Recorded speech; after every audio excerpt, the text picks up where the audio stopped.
ಓಂ ಭಗವತೆ ವಿಷ್ಣುಮಾಯೇ ನಮೋ ನಮಃ. ನಾನು ನಿಮ್ಮ ಬ್ರಹ್ಮಶ್ರೀ ಸಾಯಿ ಕೃಷ್ಣನ್ ಗುರುಜಿ ಮಾಡುವ ನಮಸ್ಕಾರಗಳು. ಇಂದಿನ ಸಂಚಿಕೆ ನೋಡಿ ವೀಕ್ಷಕರೇ, ಬಹಳ ಪ್ರಬಲವಾಗಿರತಕ್ಕಂಥ ಸಂಚಿಕೆ. ಯಾಕೆಲ್ಲ ಯಾರೆಲ್ಲ ನೋಡ್ತಾ ಇದ್ದಾರೆ ನೋಡಿ, ಈ ಸಂಚಿಕೆಯನ್ನ ಮಿಸ್ ಮಾಡದೆಯನ್ನ ನೋಡ್ಕೊಳ್ಳಿ. ಯಾಕಂದ್ರೆ ಶತತಾರ ನಕ್ಷತ್ರದಲ್ಲಿ ಜನಿಸಿದವರು. ಯಾಕಂದ್ರೆ ಶತಸಾರ ಅಂತ ಹೇಳಿದ್ರೆ ಶತಭೀಷ ನಕ್ಷತ್ರನಾಗುತ್ತೆ, ಶತತಾರ ನಕ್ಷತ್ರ ಅಂತಲೂ ಕರಿತೇವೆ. ಈ ನಕ್ಷತ್ರದಲ್ಲಿ ಜನಿಸಿದವರು ಬಹಳ ಅದೃಷ್ಟ ಅಂತ ಹೇಳಿದ್ರೆ ಅದೃಷ್ಟ ಅಂತ ಹೇಳ್ಬೋದು. ಇವರಲ್ಲಿ ಇಂಥ ಕೆಲಸ ಆಗೋದಿಲ್ಲ ಅಂತಲೂ ನಾವು ತಿಳಿಸ್ಬೋದು. ಅಂತ ಅಪಾರವಾದ ಕೆಲಸಗಳನ್ನ ಮಾಡಿ ನಿಲ್ಲುವಂತಹ ಶಕ್ತಿ ಸಾಮರ್ಥ್ಯದವರು ನಾವು ನೋಡ್ಬೋದು.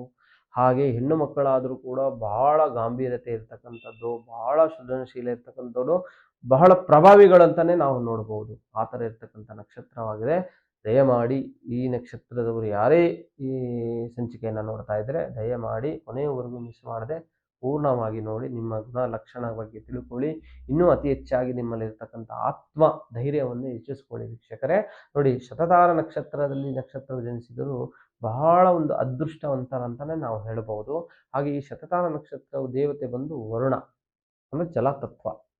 ಈ ಶತತಾರ ನಕ್ಷತ್ರದಲ್ಲಿ ಆದ್ಯ ನಾಡಿ ಪ್ರಾಣಿ ಬಂದು ಕುದುರೆ ಬರ್ತಕ್ಕಂಥದ್ದು, ರಾಕ್ಷಸಗಣ ಆಗ್ತಕ್ಕಂಥದ್ದಾಗುತ್ತೆ. ಈ ನಕ್ಷತ್ರದಲ್ಲಿ ಜನಿಸಿದವರು ನೋಡಿ ಗೋಲು ಮುಖದವರಾಗಿರ್ತಾರೆ. ಹಾಗೆ ಬಿಳಿಯ ಬಣ್ಣಕ್ಕೆ ಹೋಲಿರ್ತಾರೆ. ಹಾಗೆ ಕಣ್ಣುಗಳು ಕೊಕ್ಕರೆ ಕಣ್ಣಾಗಿ ಕಣ್ಣು ಕಾಣ್ತಕ್ಕಂಥದ್ದು, ಹುಬ್ಬು ಎದ್ದು ಕಾಣುವಂಥದ್ದಾಗಿರುತ್ತೆ. ಹಾಗೆ ಕಿವಿಗಳು ಚಿಕ್ಕ ಚಿಕ್ಕವಾಗಿರ್ತಕ್ಕಂಥದ್ದಾಗುತ್ತೆ. ಉದ್ದವಾದ ಮೂಗು ಆಗಿರುತ್ತೆ. ಹಾಗೆ ಇವರಿಗೆ ವಿಶೇಷದಾಯಕವಾಗಿ ಎತ್ತರವಾಗಿರ್ತಕ್ಕಂಥ ದೇಹ ಆಗಿರುತ್ತೆ. ಮತ್ತು ಹೆಣ್ಣು ಮಕ್ಕಳಿಗಾದರೆ ಬಹಳ ಮಚ್ಚೆ ಇರತಕ್ಕಂಥದ್ದಿರುತ್ತೆ. ಹಾಗೆ ಇವರಿಗೆ ಆ ಮಚ್ಚೆಯಿಂದ ಬಹಳ ಅದೃಷ್ಟನೂ ಕೂಡ ಸಿಗುವಂಥದ್ದಿರುತ್ತೆ.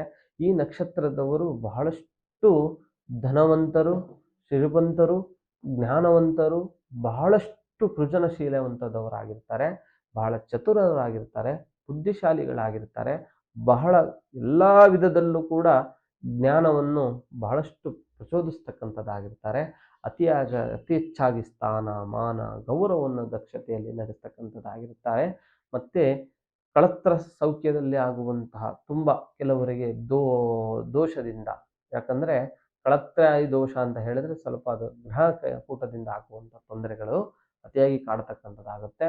ಇವರಿಗೇನಾಗುತ್ತೆ, ಸ್ವಲ್ಪ ಮಾನ ಹಾನಿ ಮತ್ತು ಧನಹಾನಿ, ಕಾನೂನಿನ ಚೌಕಟ್ಟಿನಲ್ಲಿ ಪ್ರಕರಣಗಳಾಗ್ತಕ್ಕಂಥದ್ದು, ಕೋರ್ಟ್ ಕೇಸ್ಗಳಲ್ಲಾಗ್ತಕ್ಕಂಥದ್ದು, ಇದರಲ್ಲೆಲ್ಲವೂ ಕೂಡ ಅನುಭವಿಸ್ಕೊಂಡು ಬಹಳಷ್ಟು ಸ್ವಲ್ಪ ಮಂದಗತಿಯಿಂದ ಬೆಳವಣಿಗೆ ಆಗ್ತಕ್ಕಂಥದ್ದಾಗುತ್ತೆ.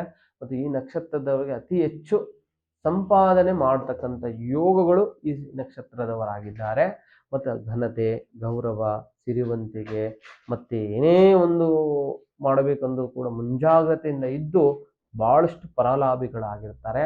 ಮತ್ತು ಈ ನಕ್ಷತ್ರದವರು ಸಿಕ್ಸ್ತ್ ಸೆನ್ಸ್ ಅನ್ನೋದು, ಮುಂದಾಲೋಚನೆ ಅನ್ನೋದು ಬಹಳ ಹೆಚ್ಚಾಗಿರುತ್ತೆ. ಇವರು ಯಾವಾಗಲೂ ಕೂಡ ಒಂದು ಶಾರ್ಪ್ ಮೈಂಡ್ ಅಂತಕ್ಕಂಥದ್ದಾಗುತ್ತೆ. ಇವರಿಗೆ ಅಪಾರವಾದ ಜನಮನ್ನಣೆ ಸಿಗುವಂಥ ಅವಕಾಶಗಳಿರುತ್ತೆ. ಎಲ್ಲೇ ಹೋದರೂ ಕೂಡ ಇವ್ರದೇ ಆಗಿರ್ತಕ್ಕಂಥ ಘನತೆ, ಗಾಂಭೀರ್ಯತೆ, ಗೌರವವನ್ನು ದಕ್ಷತೆಯಲ್ಲಿ ತೋರಿಸ್ಕೊಳ್ತಕ್ಕಂಥದ್ದಾಗಿರ್ತಾರೆ. ಮತ್ತೆ ಅತಿ ಹೆಚ್ಚಾಗಿ ಸ್ನೇಹ ಜೀವಿಗಳಂತಾನೆ ಹೇಳ್ಬೋದು ಈ ನಕ್ಷತ್ರದವರು. ಯಾಕಂತ ಹೇಳಿದ್ರೆ ಎಲ್ಲ ಕಡೆನೂ ಕೂಡ ಇವರು ಒಂದು ಸ್ನೇಹ, ಸಂಪರ್ಕ, ಬಾಂಧವ್ಯಗಳನ್ನು ಇಟ್ಕೊಂಡು ಹೋಗ್ತಿರ್ತಾರೆ. ಮತ್ತು ಹೆಚ್ಚಿನವಾಗಿ ಸ್ತ್ರೀ ಆಕರ್ಷಣೆ ಒಳಗಾಗಿರೋದವರಾಗಿರ್ತಾರೆ.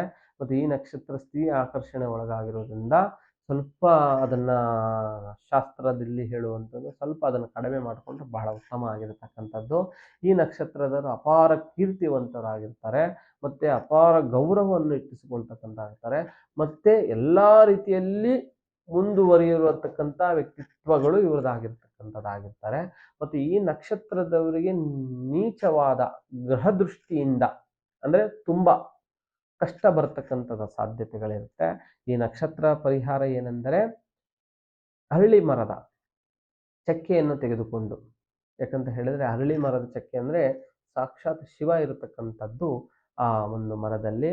ಅದನ್ನ ಗೋರ ಅಂಜನದಲ್ಲಿ ಮಿಶ್ರಣವನ್ನು ಮಾಡಿ ಅದನ್ನು ಹಾಲಿನಲ್ಲಿ, ಹಸುವಿನ ಹಾಲಿನಲ್ಲಿ ತೇದು ನಿತ್ಯವೂ ಪ್ರತಿ ಸೋಮವಾರ ಹಣೆಗೆ ತಿಲಕವಾಗಿ ಧರಿಸುವುದರಿಂದ ಅತಿ ಹೆಚ್ಚಾಗಿ ಇವರಿಗೆ ಬರ್ತಕ್ಕಂಥ ಸ್ಥಾನ ಮಾನ ಧಕ್ಕೆಗೆ ಎಲ್ಲವೂ ನಿವಾರಣೆ ಆಗ್ತಕ್ಕಂಥದ್ದಾಗುತ್ತೆ. ಇನ್ನಷ್ಟು ಸೃಜನಶೀಲವಾಗಿ ಇನ್ನೂ ಶಾರ್ಪ್ ಮೈಂಡೆಡ್ ಇವರು ಬೆಳೀತಕ್ಕಂಥದ್ದಾಗುತ್ತೆ. ವಿದ್ಯಾರ್ಥಿಗಳಾದರೆ ನಿತ್ಯವೂ ಕೂಡ ಒಂದು ವಿಶೇಷದಾಯಕವಾಗಿರ್ತಕ್ಕಂಥದ್ದು ಅರಳಿ ಮರದ ವೃಕ್ಷದ ಎಲೆಯನ್ನು ತಲೆದಿಂಬಿನಲ್ಲಿ ಇಟ್ಕೊಳ್ಳೋದ್ರಿಂದ ಸಾಕಷ್ಟು ಮುಂದುವರಿತಕ್ಕಂಥದ್ದಾಗುತ್ತೆ. ಹಾಗೆ ನಿಮಗೆ ಯಾವುದೇ ಕಠಿಣ ನಿಗೂಢ ಗುಪ್ತ ಸಮಸ್ಯೆಗಳಿದ್ರೂ ಕೂಡ ನಮ್ಮ ಅಥರ್ವಣ ವೇದಕ್ಕೆ ವಿದ್ಯೆಗೆ ಸಂಬಂಧಪಟ್ಟಂಥ ಭಗವತಿ ಭದ್ರಕಾಳಿ ಅಮ್ಮನವರ ತಾಂತ್ರಿಕ ವಿಧಾನದಿಂದ ಪರಿಹಾರ ಮಾರ್ಗವಿದೆ. ಚಿಂತಿಸಬೇಡಿ. ಜಾತಕದಲ್ಲಿ ಏನಾದರೂ ಸಮಸ್ಯೆಗಳಿದ್ದರೆ, ಮಕ್ಕಳ ವಿದ್ಯಾಭ್ಯಾಸದಲ್ಲಿ ತೊಂದರೆಗಳನ್ನು ಪ್ರಗತಿ ಕಾಣ್ತಾ ಇಲ್ಲ ಅಂದರೆ, ಮತ್ತೆ ಕೆಲಸ ಕಾರ್ಯ ಸಿಗ್ತಾ ಇಲ್ಲ ಅಂದರೆ, ವಿವಾಹಗಳಾಗ್ತಾ ಇಲ್ಲ ಅಂದರೆ, ಜಾತಕದನ್ನು ತಂದು ನೇರವಾಗಿ ನಮ್ಮನ್ನು ಭೇಟಿ ಮಾಡಿ. ಖಂಡಿತವಾಗಿ ಅದಕ್ಕೆಲ್ಲ ಪರಿಹಾರ ಮಾರ್ಗವಿದೆ. ನಮಸ್ಕಾರ.